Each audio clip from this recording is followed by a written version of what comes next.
થયું, જેટલા પણ વૈશ્યોના ઘરમાં ઠાકોરજી બિરાજે છે ને, એ બધા ઠાકોરજી નક્કી કર્યું કે આપણે એક સ્નેહ સંમેલન કરવું છે. અને જેટલા પણ વૈષ્ણવના ઘરમાં ઠાકોરજી છે એ બધાએ એક જગ્યાએ મળવાનું નક્કી કર્યું. એમાં ચીફ ગેસ્ટ તરીકે શ્રીનાથજી બાવાને બોલાવ્યા, શ્રી અમનાજીને વિશેષ અતિથિ તરીકે સાથે સ્વરૂપોને પધરાવ્યા. બધા કહે કે આપણે બધા ભેગા તો થઈશું, પણ ભેગા થવાનું કારણ શું? બોલે એક વિષય પર ચર્ચા રાખી છે. બોલે વિષય ટોપિક કયો છે ચર્ચાનો? બોલે જેના ઘરમાં આપણે બિરાજીએ છીએ વૈષ્ણવના લક્ષણો. અને બધા ઠાકોરજી એક જગ્યાએ ભેગા મળ્યા.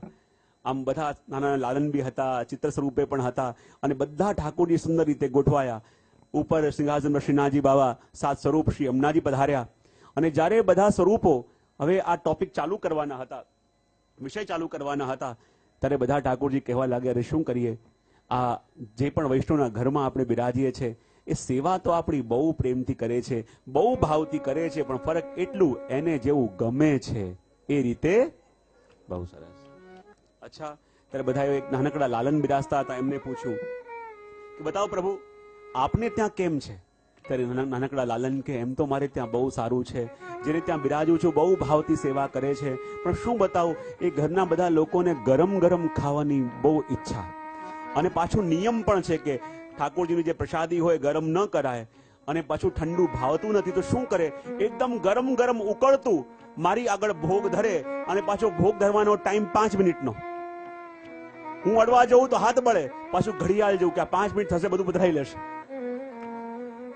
એટલે જેમ તેમ કરીને એ મારે લેવું પડે અને મુખમાં પધરાવવું પડે. કેટલી વાર મારી આંગળીઓ બળે, કેટલી વાર મારું મુખ બળે.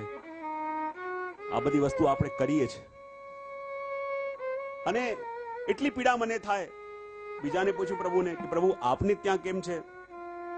ત્યારે બીજા પ્રભુ કહે કે શું બતાવું, હું જે વૈષ્ણવને ત્યાં રહું છું એને એમ અંદરથી બહુ ઈચ્છા થાય કે હું પ્રભુને માખણ અરોગાવું, પણ માખણ બનાવતા એને આવડતું નથી, તો રોજ એક કટોરીની અંદર એક કેળું લે, એ કેળાને મસલે અને કહે પ્રભુ આને આ માખણના ભાવથી અરોગજો.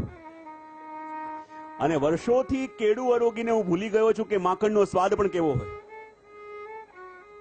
ત્રીજાને કહ્યું પ્રભુ આપ કેમ અરોગો છો?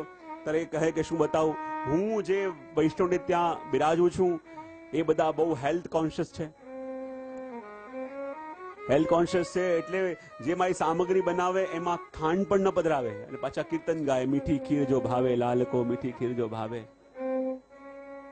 આગળ કહે કે શું બતાવું, બીજા ઠાકોરજી કહે કે શું બતાવું, જેને ત્યાં હું બિરાજું છું એને મારા ભારે ભારે શૃંગાર કરવાનો બહુ શોખ, અને ભારે શૃંગાર કરવા માટે થઈને એટલી મોટી ગોળી અહીંયા ધરાવે, અને ગોળી ધરાવે, ભારે શૃંગાર કરે કે હું નીચે પણ ન જોઈ શકું.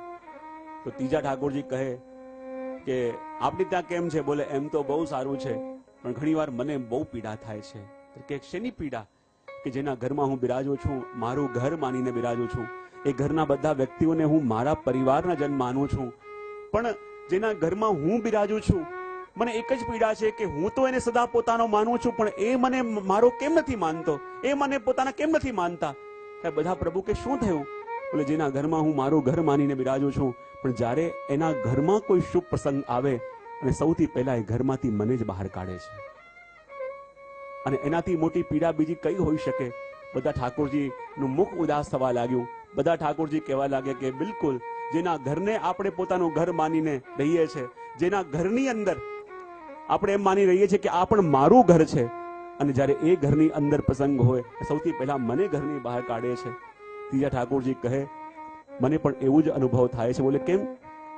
કે જ્યારે જેના ઘરમાં હું બિરાજું છું મને પણ બહુ થાય કે જેના ઘરમાં રહું છું આ મારા જીવો છે, આ મારા છે, અને જ્યારે બહાર ક્યાંક ફરવા જાય, અને બહાર ફરવા જાય તો બધાના માટે કંઈક ને કંઈક લઈને આવે, અને જ્યારે ઘરમાં આવે અને ઘરના બધા બાળકો ભાગતા ભાગતા એની પાસે જાય, ત્યારે પ્રભુ કે હું પણ એ બાળકોની સાથે ભાગતો ભાગતો એની પાસે જાઉં કે મારા માટે પણ કંઈક લાવ્યો હશે.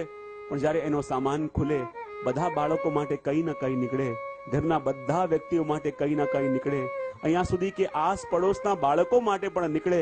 અને પ્રભુ કહે હું તરસતી આંખે જોતો રહું કે હવે મને કંઈક આપશે, મારા માટે પણ કંઈક લાવશે, મારા માટે પણ આપશે. પણ એના થેલામાંથી દરેકના માટે કંઈક નીકળે, પણ નથી નીકળતું તો મારા માટે નથી નીકળતું. વિચાર કરો, ઘરની અંદર આપણે 3 બાળકો હોય અને તમે હંમેશા બહારથી આવો અને 2 જણ માટે લઈને આવો અને ત્રીજાને ભૂલી જાઓ તો એ ત્રીજાને શું થાય? તો આપણા ઘરમાં પણ જ્યારે ઠાકોરજી બિરાજે છે એ પણ આપણા બાળક છે, અને જ્યારે આપણે ભાગતા ભાગતા બહારથી આવીએ તો આપણને ખબર નથી હોતી કે આ 2 બાળકો તો આપણને દેખાય છે, પણ ત્રીજો બાળક કદાચ દેખાતો નથી, પણ એ પણ રાહ જોઈને ઊભો છે કે આ જીવ કે જેને ત્યાં હું બિરાજું છું એ મને પોતાનું માનશે, એ મારા માટે પણ કંઈ લઈને આવ્યો હશે. પણ જ્યારે જ્યારે પણ આપણે બહારથી આવીએ છીએ આપણા ઝોલામાંથી બધાના માટે નીકળે છે, પણ આપણે ભૂલી જઈએ છીએ તો આપણા ઠાકોરજીને ભૂલી જઈએ છીએ. વિચાર કરો, એ પ્રભુને કેટલી પીડા થતી હશે. જ્યારે એ આપણા બાળકની જેમ આપણા ઘરમાં રહે છે તો એમને કેટલી પીડા થતી હશે. પણ એ પીડાનો અનુભવ કરીને પણ, એ પીડા સહીને પણ આપણી જોડે રહે છે, કારણ કે આપણને પ્રેમ કરે છે.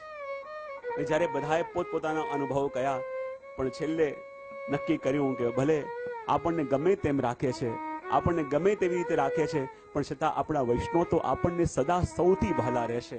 એ ભલે આપણને એમના માને કે ન માને, પણ આપણે તો સદા એમને પોતાના જ માનીશું. કારણ કે શ્રી વલ્લભે જ્યારે કૃપા કરીને એમને ઘેર આપણને પધરાવ્યા અને ત્યારે વલ્લભે કહ્યું કે હે પ્રભુ, આપને હું જ્યારે આ વૈષ્ણવના ઘરે પધરાવું છું તો પ્રભુ આપે તો અમારે ત્યાં 56 ભોગ અરોગ્યા છે, પણ એ સાધારણ વૈષ્ણવ પ્રભુ આપને પ્રેમથી અરોગાવે તો પણ આપ અરોગજો. ત્યારે ઠાકોરજી સામે વચન આપે છે કે વલ્લભ, જેના ઘરમાં આપ અમને પધરાવો છો તો ભલે આપને ત્યાં તો અમે 56 ભોગ અરોગ્યા, પણ એ સાધારણ વૈષ્ણવ સૂકો રોટલો અને મીઠું અરોગાવશે ને તો એ પણ અમને 56 ભોગ કરતા વધારે સુખ આવશે, કારણ કે આપ એમને ત્યાં પધારો છો. આપણે ત્યાં તો ભલે અમે ભારે ભારે વસ્ત્રો ધર્યા, પણ એ સાધારણ વૈષ્ણવ એક સાધારણ સૂતી વસ્ત્રો મને ધરાવશે તો એ પણ મને ભારે ભારે જરીના વસ્ત્રો કરતા ઉત્તમ લાગશે, કારણ કે જેને ત્યાં હું બિરાજું છું એને પોતે મને આ અર્પણ કર્યું છે. તો જ્યારે પ્રભુ આપણા માટે એટલું કરતા હોય, પણ આપણે પ્રભુનું કેટલું ધ્યાન રાખીએ છીએ એ જ્યારે આપણને લાગે તો ખબર પડે કે આ પીડા પ્રભુને કેવી થતી હશે. તો એટલા માટે તો કહ્યું કે જે વસ્તુ પ્રભુને પીડા, પ્રભુના સુખનો વિચાર કરે અને પ્રભુને આનંદ આપે એ તો સેવા છે. અને એ જ વાત આની અંદર કહી કે જેનાથી આપણા પ્રભુ